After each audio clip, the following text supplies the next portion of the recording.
Hi, everybody. Welcome to the QB School. I am JT O'Sullivan. Today, Joe Burrow, tough L on the road versus the Titans. We are diving into it. Let's get it going. Welcome to the QB School.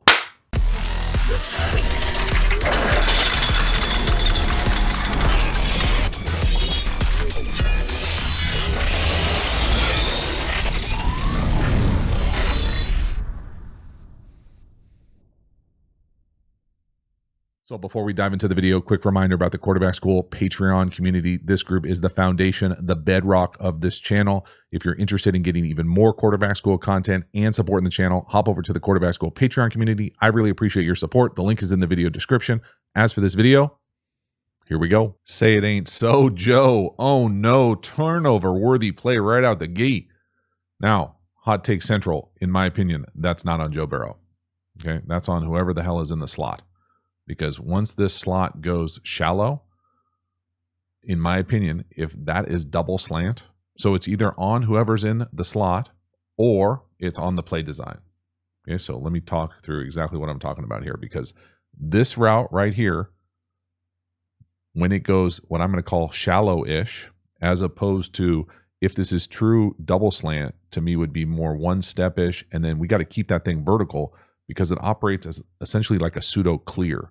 You got to hold the vertical right here of this guy so that when we come out and rip this slant, verse bracket, verse open, that window's there. As soon as he, meaning the number 2, triggers shallow, it allows this DB type to fall off into this throw. So either design or execution from the slot. I don't know. Only they know. If only we knew some beat writers that could ask. Regardless, fortunate right there. That could easily have been a pick six. Easy. You can see right there, once he goes shallow, he's able to pass that thing off to number 2, and then he falls right into the slant lane. I mean, it's one of those things for me. It's got to be taught. If it's double slant, you got to keep that thing vertical as the number 2 to open it up for the next guy. Next one here, very next play, 3rd and 6. What the hell are we doing? What even is this? We're handing the ball off on 3rd and 6 from the 6. So this to me, a few things. 1, this is not a good enough call.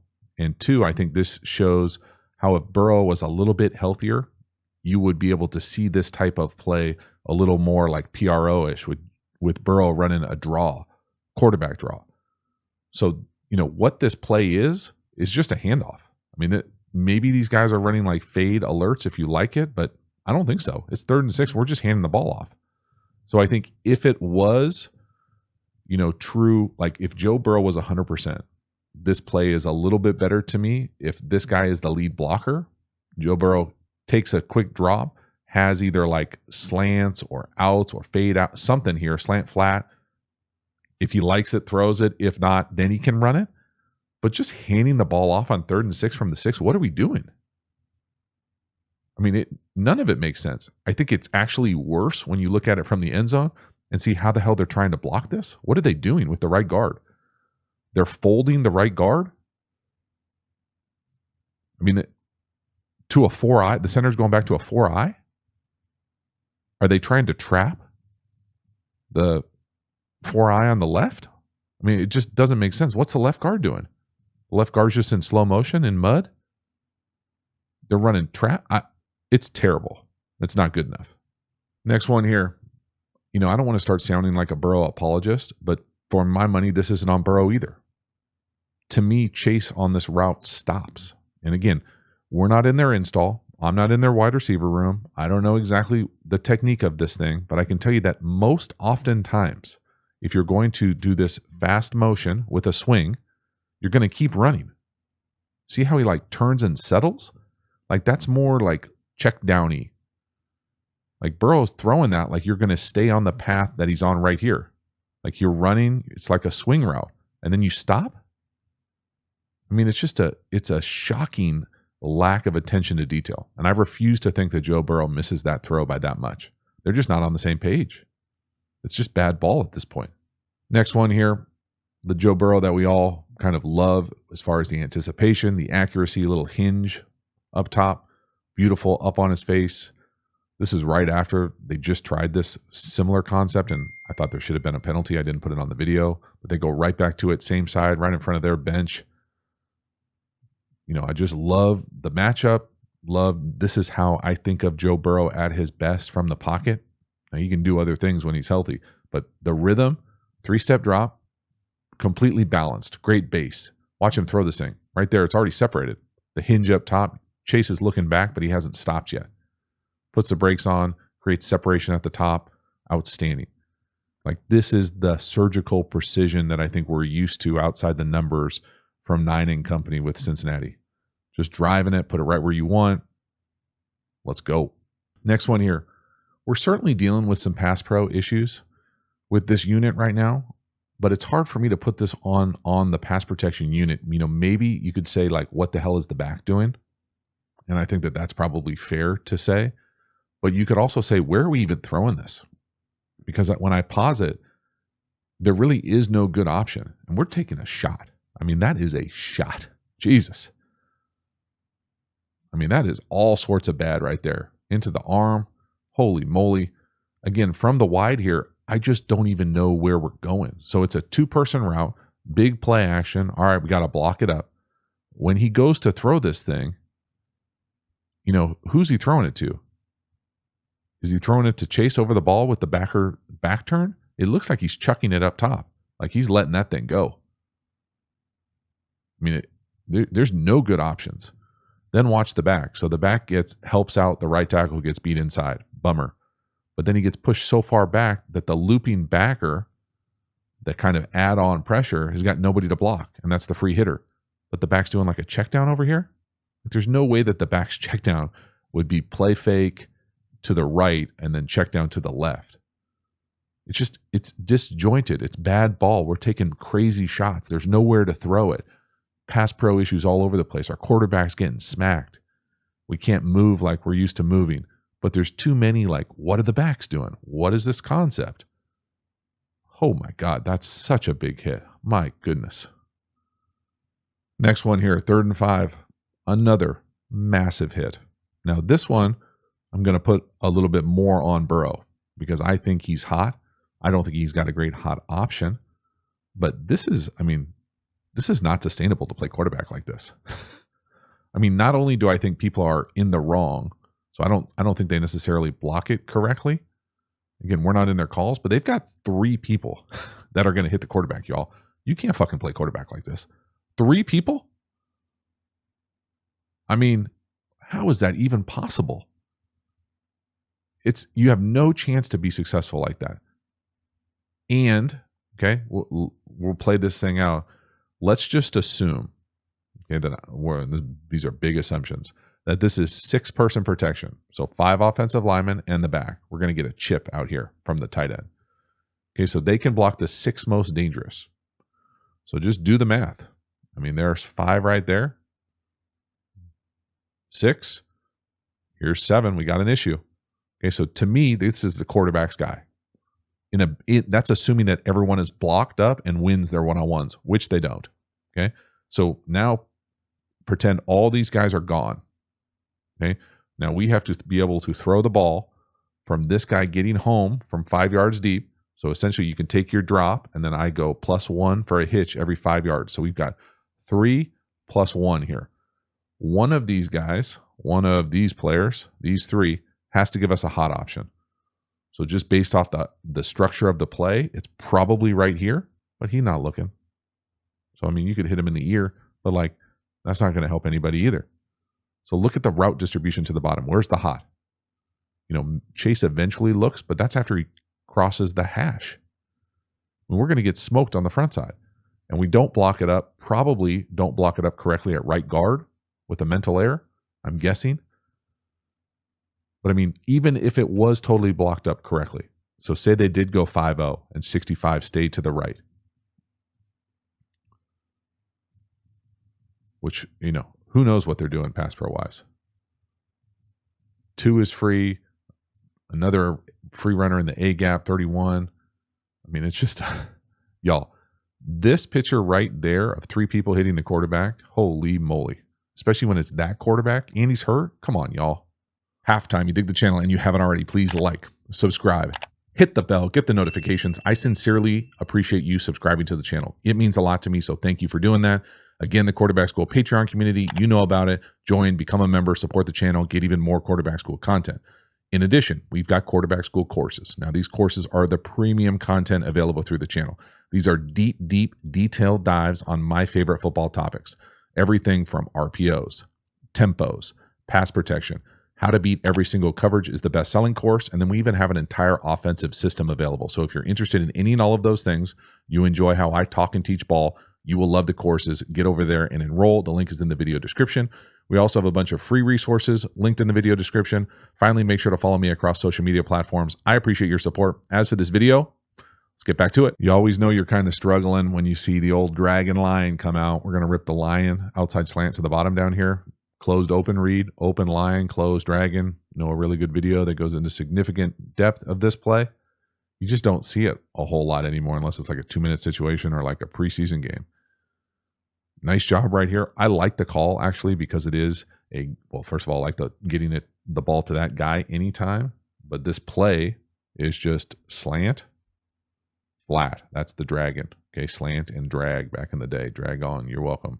Lion, slant inside or dart, slant outside. The read, closed open usually. Closed, open, and then quarters. Let's just throw the flat. That's kind of where the bones are buried on this thing. 2-man, check down. So this is open, zone, throw the slant. You know, cloud safety down here to the bottom, not quarters. Put it on him, get a completion. Great. Got to find more ways to get that guy the ball.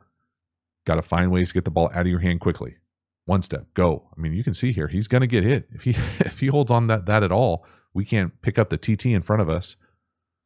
Good night. Next one here, you got all these struggles. You finally get an opportunity right here for the middle of the field.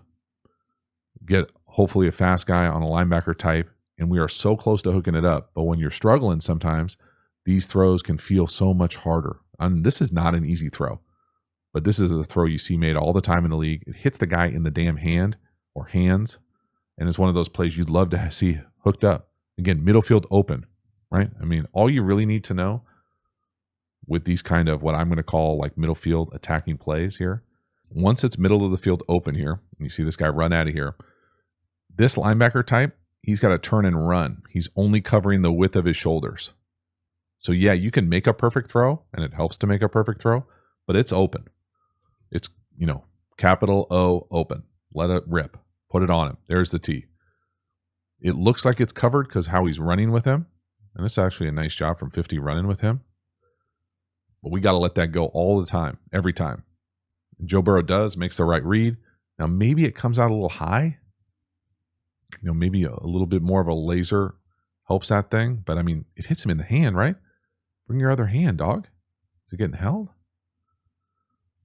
Need plays like that. Got to have it. Next one here, you know, down 3-27. We're going to take a double move shot up top to chase. Love it. The corner stays over the top of it. You got to find a way to hopefully get it checked down to the shallow.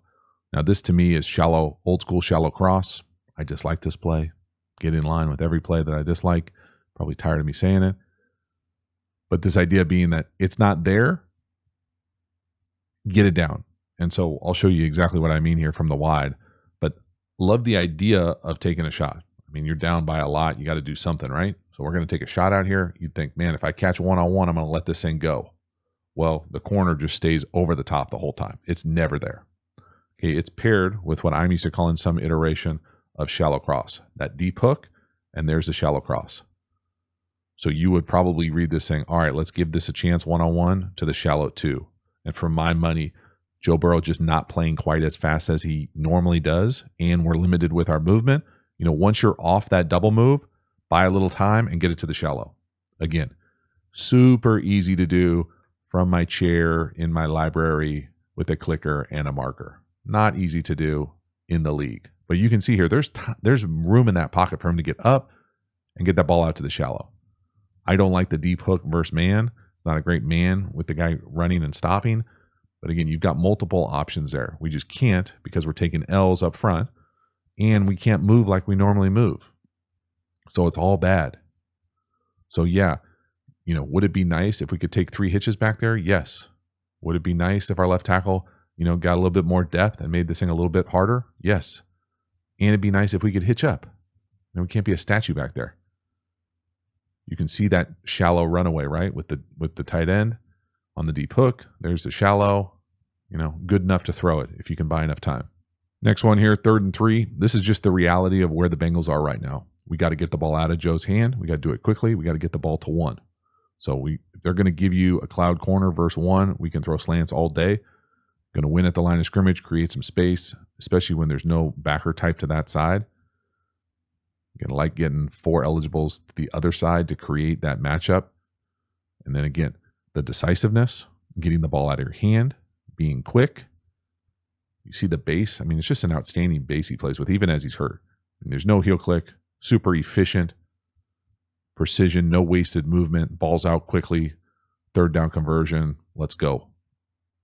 Just have to be able to do it consistently. And it's hard when that's all, you feel like you're limited in what you're doing and what you can call because we can't play our normal game with the pocket movement. Another 3rd down here, 3rd and 5. We're going to throw the slant again to the bottom. This to me is just slant flat on both sides with the sit by the number 3. It's a great middle field close call.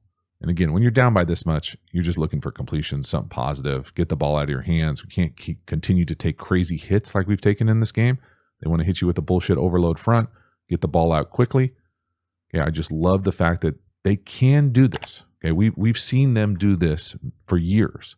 I think if you couple this kind of quick game with what they used to do with like the deep balls and hitting the deep balls and throwing them, just because good things can happen sometimes, you've got to be able to stretch the field vertically. But this quick game has got to be essentially the DNA of what they are right now, because everything else feels like a struggle. Nice job from Burrow right here, getting another 3rd down completion. Last one here, 4th and 9. This to me is just a good example of Joe's essentially a shell of himself in the pocket. Got none of the suddenness, none of the feel, none of the, things that he does so well, and really as well as anybody in the league from kind of a fundamental in the pocket movement thing. I mean, he just looks like he can't move, like he's just hobbled. Now he's also running into his offensive lineman the whole time, which doesn't help as well. But, it's always a bummer on 4th down when you're not able to even get the throw off. That can't happen, right? So there's just so many issues. You're not going to, it's going to be so hard to win like this if you feel like you're missing guys on the perimeter. You're not the same player at the quarterback position. We can't protect. We're not running it very well. All these things combined lead to just getting your ass kicked on the road versus, a Tennessee team that I think is, kind of trying to find themselves in the same time. So it's just, I just put this on here because the movement just doesn't look the same. None of the twitch element, none of the quickness. And again, when it's going sideways, it's going sideways. You can't get out of your own way here. 64, help us out, dog. Wow. So that is a wrap. Joe Burrow, the Bengals, tough L on the road. Okay, the first thing that jumps off the film, Joe Burrow, a shell of himself, being able to move, not necessarily that he's like a runner, although he can, but his pocket movement, his ability to kind of be slippery and be tough to bring down and have that subtle pocket movement that allows those big plays to happen down the field sometimes, it's just not available right now. And so you're constrained right from the jump. You also don't have all your pieces on the perimeter. You're also struggling to protect. You also combine that with what I would say are some details that seem lacking on a number of different pass plays that really kind of lead to potentially even bigger issues where we might have got fortunate with certain turnover-worthy plays that they didn't happen. You put all that together, and it's tough out there. It's really tough. And so how they're able to kind of build off that quick game, be able to protect Joe better, run it a little bit more, be a little bit more consistent, maybe with some better down-the-field opportunities to stretch things as well. But man, it's tough right now for the Bengals and company, no doubt about it. So thank you so much for hanging to the end. I will see you next time. Have a good one.